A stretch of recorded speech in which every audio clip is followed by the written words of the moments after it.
જય હિન્દ જય ભારત વિદ્યાર્થી મિત્રો, હું મનીષ સિંધી આપ સર્વે વિદ્યાર્થી મિત્રોનું સ્વાગત કરું છું વેબ સંકુલના આપણા ઓનલાઈન પ્લેટફોર્મ પર।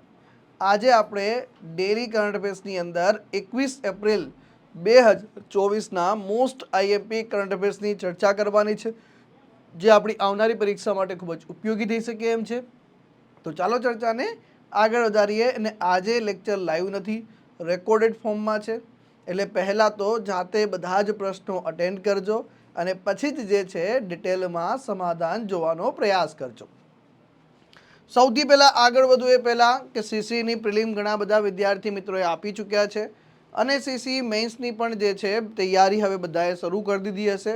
સીસી મેન્સની લાઈવ બેચ જે છે 22 તારીખથી શરૂ થઈ રહી છે વેબ સંકુલ લાઈવ એપ્લિકેશન પર।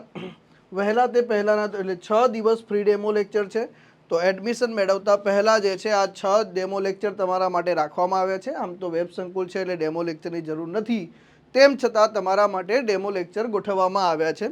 આ હેલ્પલાઇન નંબર છે, વધુ માહિતી માટે મંડે ટુ સેટરડે 10 થી 6 તમે કોલ કરી શકો છો। પહેલો પ્રશ્ન આજના દિન વિશેષમાંથી, કારણ કે આપણા ડેલી કરંટ અફેર્સના લેક્ચરમાં આપણે દિન વિશેષ પણ કવર કરીએ છીએ। ગુજરાતી પ્રથમ નવલકથા કરણ ગેલોના સર્જક કોણ હતા સાહેબ? ગુજરાતી નવલકથાના જે છે સર્જક કોણ હતા આની અંદર સાહેબ? તો આ હતા આપણા નંદશંકર મહેતા સાહેબ જે છે। તો નંદશંકર તુળજાશંકર મહેતા સાહેબ, એમનો જન્મ 21 એપ્રિલ 1835ના રોજ સુરત ખાતે થાય છે। અવસાન 17 જુલાઈ 1905 સુરત ખાતે સાહેબ। એટલે જન્મભૂમિ અને મૃત્યુભૂમિ બંને એક જ જગ્યાએ। ગુજરાતની પ્રથમ કહેવાતી નવલકથા એટલે કરણ ગેલોના લેખક માતા ગંગાલક્ષ્મી, પિતા તુળજાશંકર। નાનપણ જે છે સંપૂર્ણપણે મોસાળ ઓલપાલમાં નીકળ્યું એમનું। તેમની કુશળતા જોઈને સરકારના પાઠ્યપુસ્તક મંડળની વાત કરીશું તો સભ્ય સર થિયોડર હોપ નામનો એક અંગ્રેજ વ્યક્તિ સંધિ સેવામાં એમને જોડાવા માટે સમજાવે છે કે આવો આવો તમે જોડાઈ જાઓ, અને અંકલેશ્વર ખાતે મામલતદાર તરીકે જે છે તેઓ જોડાઈ જાય છે સાહેબ। એટલે વિચાર કરો કે અંગ્રેજને બી લાગે છે કે બહુ હોશિયાર વ્યક્તિ છે અને એમને બોલાવવા ભૈયા ભૈયા તમે આવી જાઓ। સુરતમાં જન્મેલા 3 ન એ નવો જમાનો ઘડવામાં જે છે અદ્ભુત ફાળો આપ્યો છે। એક માર્ગ ચિંદ્રો છે, સૌથી પહેલાં જે છે નર્મદ, પછી છે નંદશંકર મહેતા અને પછી છે નવલરામ। આ 3 ન જ યાદ રાખજો ભાઈ, નર્મદ, નંદશંકર મહેતા અને નવલરામ। ત્રણેયના કાર્યક્ષેત્રો એકબીજામાં ભળતા છતાં ઘણા એકબીજા જુદા કહી શકાય છે સાહેબ। તો નંદશંકર મહેતાજી ગુજરાતી ભાષામાં સૌ પહેલી સંપૂર્ણ મૌલિક નવલકથા કરણ ગેલો લખીને અમરત્વનું જે છે કે પામી ગયા સાહેબ। 10 વર્ષની વયે તેમણે અંગ્રેજી માધ્યમના અભ્યાસની શરૂઆત કરી હતી, 10 વર્ષની ઉંમરે સાહેબ। સુરતમાં ટીચર્સ ટ્રેનિંગ કોલેજમાં પ્રિન્સિપાલ પદે જે છે આમની નિમણૂક થાય છે, જે પદ 1867 સુધીમાં સંભાળ્યું। તેમની લાયસન્સ ટેક્સ ખાતામાં અને મુલકી ખાતામાં કામગીરી કરી। મામલતદાર, આસિસ્ટન્ટ પોલિટિકલ એજન્ટ અને કામચલાઉ પોલિટિકલ એજન્ટ તરીકે કાર્ય કર્યું। 1877માં રાવ બહાદુરનો જે છે ખિતાબ એમને પ્રાપ્ત થાય છે। 1880 થી 83 સુધીની વાત કરી કચ્છના દિવાન પદે રહ્યા। એ પછી નાંદોદમાં આસિસ્ટન્ટ એડમિનિસ્ટ્રેટર અને ચીફ રેવન્યુ ઓફિસર, સુરત મ્યુનિસિપાલિટીના જે છે ઉપપ્રમુખ તરીકેનો જે છે એમણે હોદ્દો જે છે સંભાળ્યો સાહેબ। તો દુર્ગારામ મહેતા, દલપતરામ બે સહકાર્યકરોએ માનવ ધર્મ સભાની જે સ્થાપના કરી, જે સામાજિક અને ધાર્મિક સુધારાઓ પર કામ કરતી હતી। બુદ્ધિવર્ધક સભાના પણ સભ્ય હતા। મુંબઈમાં આની સ્થાપના થઈ હતી। 17 જુલાઈ 1905ના રોજ સુરતમાં એમનું અવસાન થયું હતું। કરણ ગેલો માટે પ્રેરણા મળી એજ્યુકેશન ઇન્સ્પેક્ટર રસેલ સાહેબ પાસેથી, અને નમૂના મળ્યા જે છે વોલ્ટર સ્કોટ અને લોર્ડ લિટનની રોમાન્સ સ્વરૂપની કથાઓમાંથી, કારણ કે એ વખતે તો સાહિત્ય રચના ઘડવી એટલે બહુ કાઠું કામ છે। એ માટે લેખકે ગુજરાતના છેલ્લા રાજપૂત નેતા રાજા કરણ વાઘેલાના જીવનનું એક દ્રષ્ટાંત લીધું સાહેબ। કરણ ગેલો ગુજરાતનો છેલ્લું રાજપૂત રાજાના કહેવાય કે એમના પર આધારિત છે। 2015માં આ પુસ્તકનો અનુવાદ અંગ્રેજી ભાષામાં પણ થાય છે સાહેબ। આ નવલકથામાં એક લલિત છંદમાં કવિતા લખાઈ છે, કરણ રાજ તું ક્યાં રે ગયો, નગર છોડી સિદ્ધને રહ્યો, કરમ ફૂટ્યું પ્રાણ જાય રે, સુખ સદા ગયો હાય હાય રે। નંદશંકરનું જીવનચંદ્ર જે તેમના પુત્ર વિનાયક મહેતાજીએ લખ્યું છે, પહેલીવાર 1916માં પ્રગટ થયું હતું. 1924માં શ્રીનાથ પાટણકર દ્વારા બનાવવામાં આવેલી મૂંગી ફિલ્મ કરણ ગેલો પણ આ નવલકથા ઉપર આધારિત હતી સાહેબ, એ પણ જરા મસ્તિષ્કમાં યાદ રાખજો. 2015માં તુલસી વત્સલ અને અબાન મુખર્જી દ્વારા અંગ્રેજીમાં અનુવાદ થાય છે. પેંગ્વિન બુક્સ જે સૌથી કહેવાય કે પ્રચલિત જે છે આ બુક્સ કહેવાય કે બુક્સની કંપની છે, તો એના દ્વારા જે પ્રકાશન કંપની એના દ્વારા પ્રકાશિત થાય છે. ગુજરાતી માધ્યમની શાળાઓમાં પાઠ્યપુસ્તક તરીકે શીખવાડવામાં આવે છે. અને ચંદ્રવદન મહેતાજીએ સંધ્યાકાળ નામનું નાટક લખ્યું છે આના આધારે સાહેબ. આ વિષયના આધારે મહાગુજરાત આંદોલન વખતે 2 નવલકથાઓ રચવામાં આવે છે. એક કનૈયાલાલ મુનશી દ્વારા લખિત ભગ્ન પાદુકા અને પછી ધૂમકેતુ દ્વારા રચિત રાય કરણ ગેલો સાહેબ.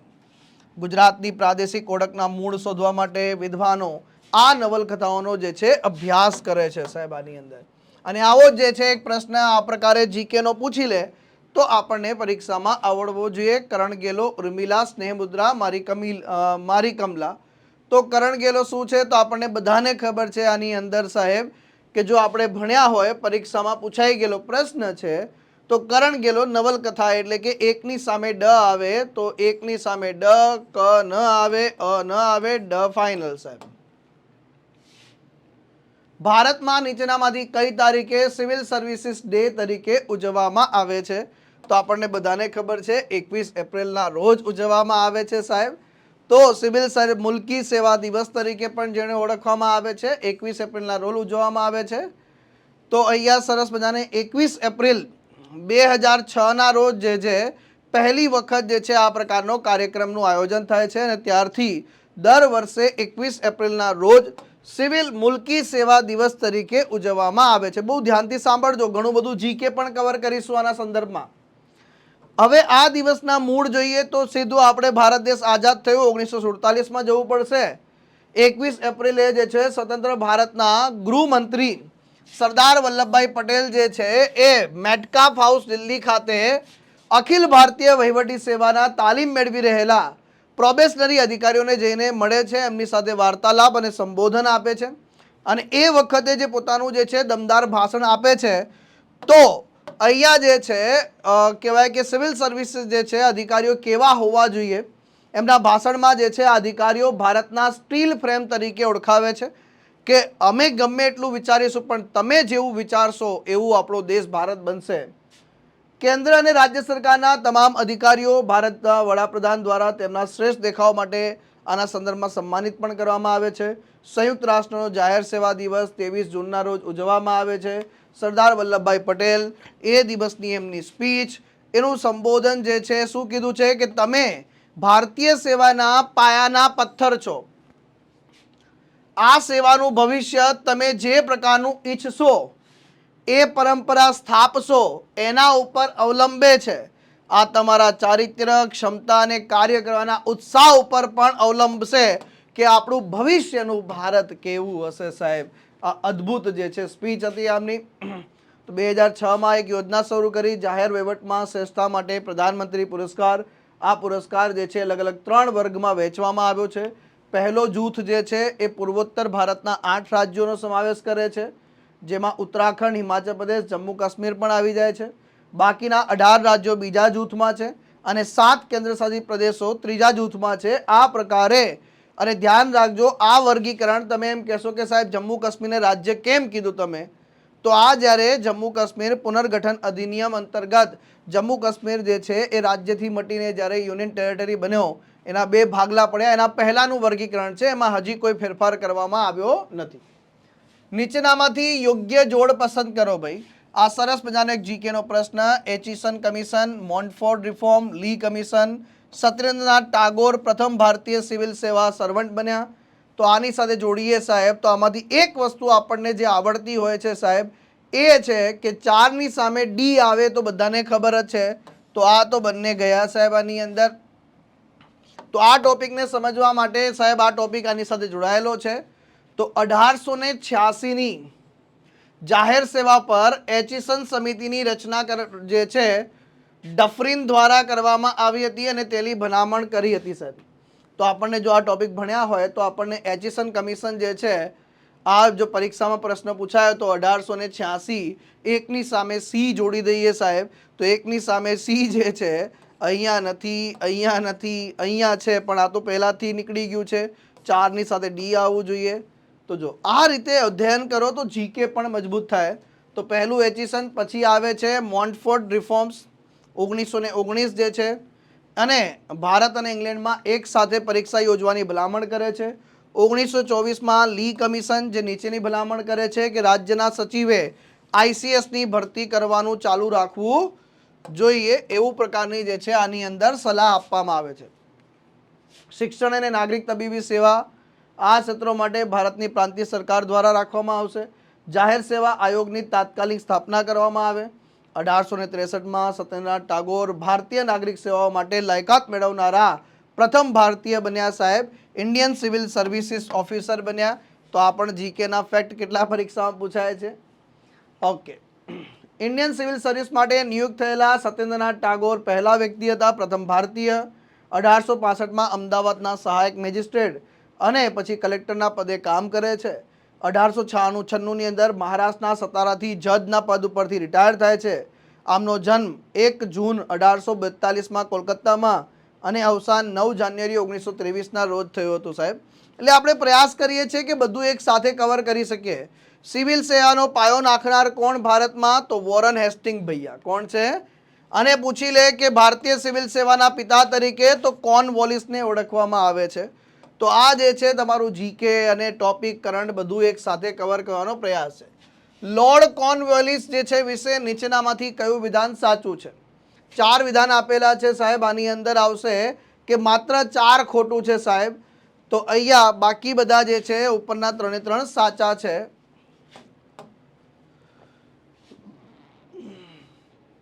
ચલો, કઈ ભારતીય કંપની તાજેતરમાં વૈશ્વિક સ્તરે ચાંદીના 3જા નંબરના સૌથી મોટી ઉત્પાદક કંપની બની ચૂકી છે? તો જવાબ આવશે હિન્દુસ્તાન ઝિંક. શું જવાબ આવશે મિત્રો? હિન્દુસ્તાન ઝિંક જવાબ આવશે. તો હાલમાં જે છે વેદાંત ગ્રુપની આ કંપની છે. હાલમાં આ પ્રકારનો એક રિપોર્ટ અહેવાલ બહાર આવ્યો, જેમાં જે છે રાજસ્થાનમાં આવેલી હિન્દુસ્તાન ઝિંકની સિંદેસર ખુર્દ ખાણ વિશ્વની બીજી સૌથી મોટી ચાંદીનું ઉત્પાદન કરતી ખાણ પણ બની છે સાહેબ. અને ચાંદીના ઉત્પાદક જે છે કંપનીમાં 3જા નંબરે આવી ચૂક્યું છે સાહેબ. ત્યાર પછી ભારતમાં રૂફટોપ સોલર ઇન્સ્ટોલેશન ગોઠવવા માટે કઈ કંપનીએ એપલ સાથે સહયોગ કર્યો? તો આ કંપનીનું નામ છે ક્લીનમેક્સ. તો એપલના જેટલા પણ જે છે અહીંયા ઇન્ડિયન લોકેશન પર એમના પ્લાન્ટ કે કંઈ પણ છે, સુવિધા છે, સ્ટોર છે, એ બધા માટે સોલર ઇન્સ્ટોલેશનનું કામ કોને આપવામાં આવે છે? ક્લીનમેક્સને આપવામાં આવે છે. જેમાં 14.4 મેગાવોટની રૂફટોપ સોલર પેનલ જે છે ગોઠવવામાં આવી છે. અને આનાથી 2,07,000 ટન કાર્બન ઉત્સર્જનમાં ઘટાડો થશે, જે ભારત સરકારનું લક્ષ્ય છે. એના તરફ જે છે આ એપલે પણ એક પ્રયાસ કર્યો છે. વિશ્વની પ્રથમ મેનેન્જાઇટિસ રસી MEN5CV લોન્ચ કરનાર દુનિયાનો પહેલો દેશ કોણ બન્યો છે? તો આ દેશનું નામ છે મિત્રો નાઇજીરિયા. શું નામ છે? તો વર્લ્ડ હેલ્થ ઓર્ગેનાઇઝેશન દ્વારા અપ્રૂવ થયેલી, ભલામણ કરાયેલી નવી રસી MEN5CV, આ નાઇજીરિયા આને લોન્ચ કરનારું એટલે કે પ્રોગ્રામ શરૂ કરનારો, પોતાના રસીકરણમાં સમાવેશ કરનારો પહેલો દેશ બની ચૂક્યો છે સાહેબ. આ રસી જે છે લોકોને મેનિંગોકોક્સ આ બેક્ટેરિયાના 5 જાતો સામે રક્ષણ આપશે સાહેબ. આ જે રજૂ કર WHO જે લક્ષ્ય છે સાહેબ કે આ જે છે મેનેન્જાઇટિસ જે છે ને 2030 સુધીમાં દુનિયામાંથી આનું અસ્તિત્વ ખતમ કરવું, અને આ સંદર્ભમાં જે છે આ રસી મળી છે. મેનેન્જાઇટિસ જે છે આ એક ચેપી રોગ કહી શકાય સાહેબ. મગજ અને કરોડરજ્જુના રક્ષણાત્મક સ્તર જે છે એને નુકસાન પહોંચાડવાનું કાર્ય કરે છે. આ અલગ અલગ જીવો જેમ કે બેક્ટેરિયા, ફૂગ, અલગ અલગ પ્રકારના વાયરસના કારણે પણ થઈ શકે છે. તો કોના કારણે થાય છે એ પણ આપણને ખ્યાલ હોવો જોઈએ. મેનેન્જોકોકલ મેનેન્જાઇટિસ એટલે કે બેક્ટેરિયા નેઇસીરિયા અથવા તો નાઇજીરિયા બેક્ટેરિયા જે છે મેનેન્જીટાઇટિસના કારણે જે છે આ રોગ થતો હોય છે, ને એટલા માટે નાઇજીરિયાની અંદર સૌથી વધારે પ્રિવેલન્ટ કેસો પણ છે સાહેબ. મેનિંગોકોસી તરીકે ઓળખાતો આ રોગ બેક્ટેરિયા મેનેન્જાઇટિસ સિવાય સેપ્સિસ, નિમોનિયા, આર્થરાઇટિસ અને બીજી અન્ય બીમારીનું પણ કારણ બની શકે છે. એના ઉપર બી ફોકસ કરજો. આ ઉપરાંત જીપીએસસી માટે જે છે ફાઉન્ડેશન બેચ એ પણ લાઈવ બેચ શરૂ થવા જઈ રહી છે. પુરુષાર્થ નામની આપણી જીપીએસસીની ફાઉન્ડેશન બેચ કઈ તારીખથી મિત્રો? તો 29 એપ્રિલથી શરૂ થઈ રહી છે. તો આ બેચનો જે છે લાભ મેળવવા માટે તમે વેબ સંકુલ લાઈવ એપ્લિકેશન ડાઉનલોડ કરો અને એમાં જઈને જે આ બેચમાં જોડાઈ શકો છો. ભારત સરકાર દ્વારા શરૂ કરાયેલ સીડીપી સુરક્ષા પહેલનું મુખ્ય ધ્યેય શું છે ભાઈ? તો આ મુખ્ય ધ્યેયની વાત કરીએ તો બાગાયત છે.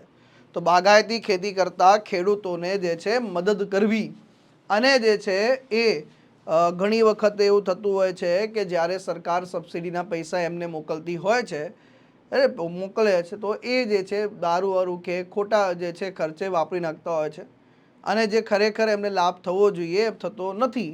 તો હવે સરકાર જે છે કંઈક નવું ઇનિશિયેટિવ લઈને આવી છે, એટલે કે સીડીપી સુરક્ષા એટલે કે ક્લસ્ટર ડેવલપમેન્ટ પ્રોગ્રામ જે છે હેઠળ બાગાયતી ખેડૂતોને સબસિડીનું વિતરણ કરવા માટે આ નામનું એક પ્લેટફોર્મ રજૂ કરવામાં આવ્યું છે, જેનું પૂરું નામ સુરક્ષા તરીકે જો આને એક એક કરીને ખોલીએ તો system for unified resource allocation knowledge and secure horticulture assistant એટલે બાગાયતી ખેતીમાં આસિસ્ટન્ટ આપવા માટે આ એક પ્રકારનું ડિજિટલ પ્લેટફોર્મ છે.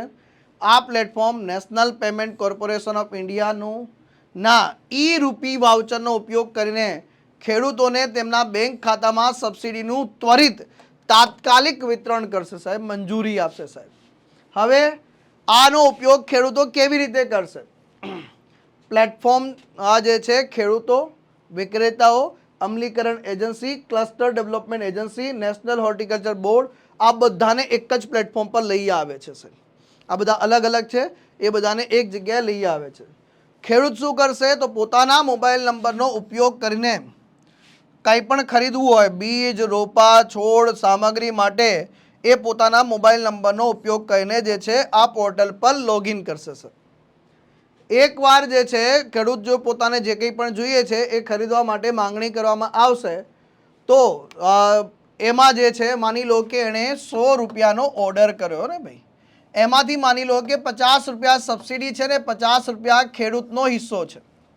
એટલે આ સબસિડી છે અને આ ખેડૂતનો હિસ્સો છે. હવે આ શું કહે છે? ખેડૂતને કહેશે કે તમે 50 રૂપિયા ભરો ભાઈ, એટલે કે ઓટોમેટિકલી સ્ક્રીન પર આવી જશે કે તમારી આ પ્રોડક્ટ ઉપર આટલી સબસિડી થાય છે ને આટલા તમારે પૈસા ભરવાના છે સાહેબ.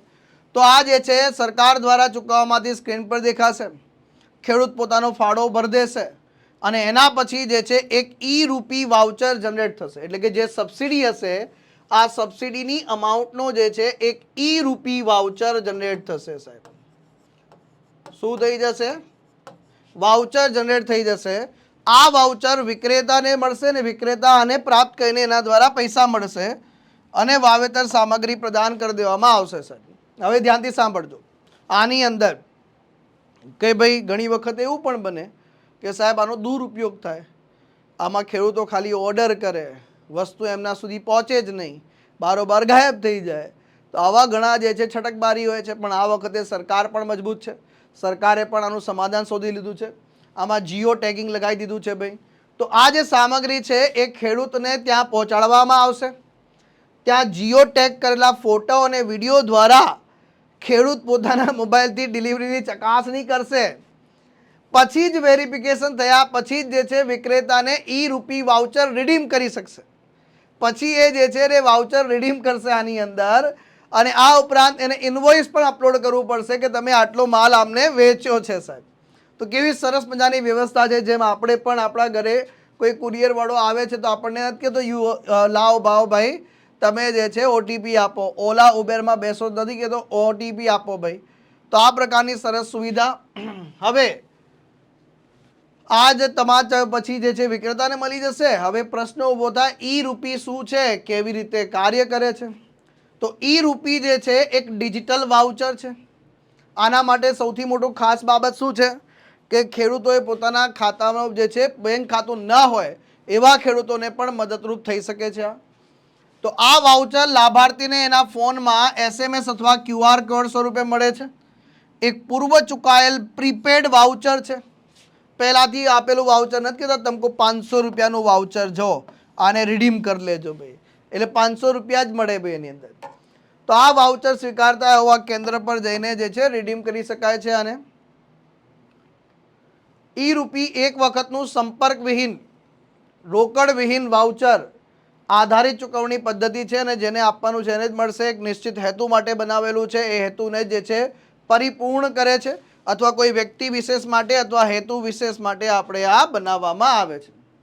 ભારતમાં ડિજિટલ ચૂકવણીની પદ્ધતિઓ પર દેખરેખ રાખનાર national Payment Corporation of India દ્વારા રોકડ રહિત વ્યવહારોને આ ઉત્તેજન આપવા માટે જે છે આ પ્રકારની ઈ રૂપીની સિસ્ટમ ડેવલપ કરવામાં આવી છે. અને બહુ સરસ મજાનો આ ટોપિક, એના સંદર્ભમાં ધ્યાન રાખજો. અમદાવાદ ગુજરાતની 6 વર્ષની તકસ્વી વાઘાણીએ લિમ્બો સ્કેટિંગમાં કયો નવો વર્લ્ડ રેકોર્ડ બનાવ્યો છે? તો 25 મીટરથી વધુની સૌથી ઓછી લિમ્બો સ્કેટિંગનો જે છે આ રેકોર્ડ બનાવ્યો છે. પેલું નહીં કહેતા ભાઈ નીચે એક નાનકડી આ જમીનથી આટલી ઊંચી અને એમાંથી થોડ નીકળી જાય સાહેબ. તો આ પ્રકારે અમદાવાદની છે સાહેબ, ગુજરાતની છે, એટલે ગૌરવ થવું જોઈએ. 25 મીટરથી વધુનું સૌથી ઓછું લિમ્બો સ્કેટિંગ તકસ્વી પહેલાં આ રેકોર્ડ કોણ ધરાવતું હતું? તો ભાઈ પુણેની મનસ્વી વિશાલના નામે હતો. એ પણ ભારતીય દીકરી હતી સાહેબ, પણ આ તો 6 વર્ષની છે. તો મનસ્વીએ જમીનથી માત્ર 16.5 સેન્ટીમીટર ઊંચાઈ, એટલે કે આ પ્રકારે જે જમીનથી ઊંચાઈ હતી સાહેબ આની આ અને એ જે કેટલી હતી 16.5 સેન્ટીમીટર, એની વચ્ચેથી જે ધડ નીકળી ગઈ. એટલે એક પ્રકારની સમજો કે આ રે ગાડી અને ગાડીઓની નીચેથી થોડ નીકળી ગઈ, એવું સમજી લો તમે. તો 16.5 સેન્ટીમીટર ઊંચાઈ જાળવીને 25 મીટરના અંતર સુધી સરળતાથી સ્લાઇડ કર્યું સાહેબ એણે. જુલાઈ 2023માં આ છે સૃષ્ટિ ધર્મેન્દ્ર શર્મા, ભારતની દીકરી. આ 25 મીટર, આ છે 50 મીટરથી વધુ સ્કેટિંગ જે છે એ 6.94 સેકન્ડમાં પૂરું કર્યું હતું. તો આ બે પ્રકારના 25 મીટર અને 50 મીટરના રેકોર્ડ ભારતના નામ પર થઈ ગયા છે. એપ્રિલ 2024માં કેબિનેટની નિમણૂક સમિતિ દ્વારા એનએસજીના ડીજી તરીકે કોની નિમણૂક કરવામાં આવી છે? તો અહીંયા નિમણૂક કરવામાં આવી છે નલિન પ્રભાત ભૈયાની સર. અને આ છે આઈબીના વડા તપન કુમાર ડેકા. હાલમાં જ જે છે સપના તિવારીજીને જે છે ડાયરેક્ટર બનાવવામાં આવ્યા છે આઈબીની અંદર. દલજીતસિંહ ચૌધરી જે એસએસબીના વડા છે, આમની પાસે જે છે એનએસજીનો વધારાનો ચાર્જ પણ હતો.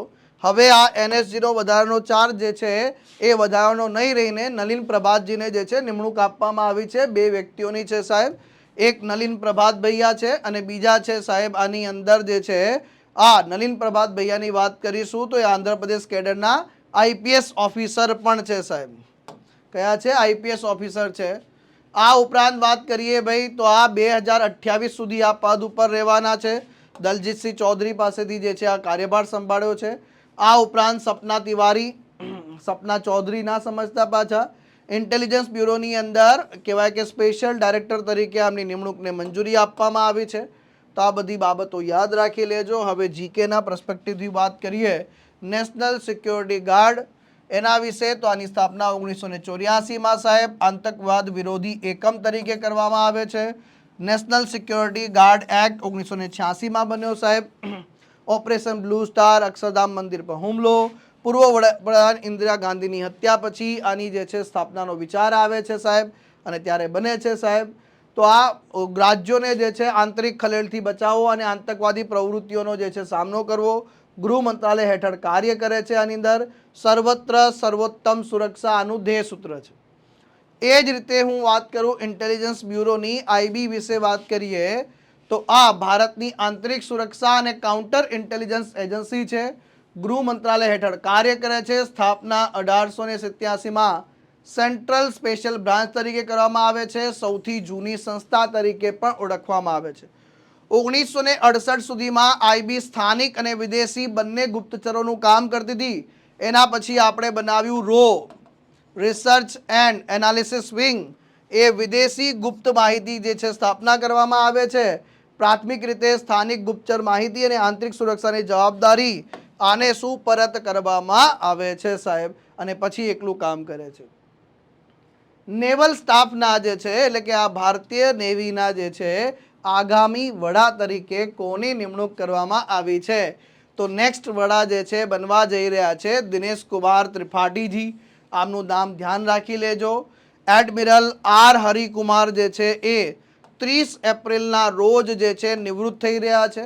એની જગ્યાએ જે છે દિનેશ કુમાર ત્રિપાઠી ભારતીય નૌસેનાના ચીફ બની રહ્યા છે સાહેબ.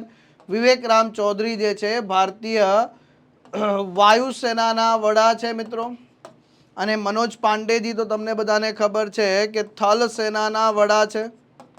અને અનિલ ચૌહાણ સાહેબ જે છે એ આપણા દેશના CDS છે સાહેબ. શું છે? CDS, chief of defence staff છે. તો આ ભૈયા છે આપણા ભાઈ હવે નેક્સ્ટ એટલે કે એડમિરલ આર હરિકુમાર 1 મે 30 એપ્રિલ 2024 બપોરથી 12 વાગ્યા પછી દિનેશ કુમાર ત્રિપાઠી જે છે ભારતીય નૌસેનાના વડા બની જશે. તો vice admiral Dinesh Kumar Tripathi next જે છે આપણા નૌસેનાના વડા બની રહ્યા છે સાહેબ. અને હાલના વડા જે છે એડમિરલ આર હરિકુમાર જે છે સાહેબ નિવૃત્ત થઈ રહ્યા છે સાહેબ. એ પણ જરા ખાસ ધ્યાન રાખી લેજો. બાકી તો વાતો છે આમના વિશે બહુ ડિટેલની અંદર. 39 વર્ષ સુધીની લાંબી અને વિશિષ્ટ સેવાઓ છે સાહેબ. ઘણા બધા જે છે કાર્યકામકાજ જે છે સંભાળી ચૂક્યા છે. અને એક સરસ મજાનું કામકાજ તમારા માટે AMC જુનિયર ક્લાર્ક માટે સ્પેશિયલ કોર્સ મૂકી દેવામાં આવ્યો છે. વેબ સંકુલ પર આવી ચૂક્યો છે. તમે બધા ડિમાન્ડ કરી રહ્યા હતા. એમાં 3 મહિનાની વેલિડિટી, 6 મહિનાની અને 12 મહિનાની વેલિડિટી.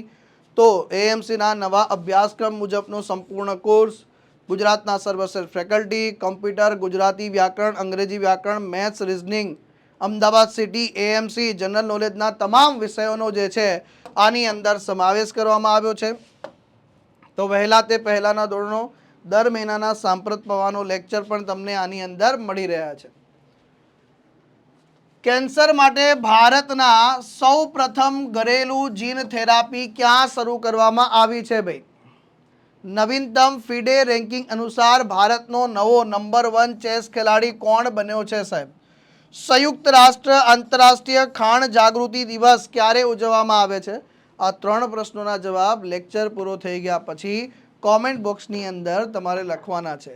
આશા રાખું છું કે આ લેક્ચર શરૂથી લઈને અંત સુધી તમે જોયો હશે. લેક્ચર પસંદ આવ્યું હોય તો એક નાનકડું લાઇક અને શેર કરવાનું ભૂલતા નહીં. અને લેક્ચરને આપણા મિત્ર વર્તુળ ગ્રુપમાં શેર કરજો. સાથે સાથે ચેનલ પર નવા છો તો સૌ પ્રથમ જે છે વેબ સંકુલ ઓફિશિયલ યુટ્યુબ ચેનલને સબસ્ક્રાઇબ કરી લેજો અને નોટિફિકેશન બેલ આઇકોનને પણ ઓન કરી દેજો.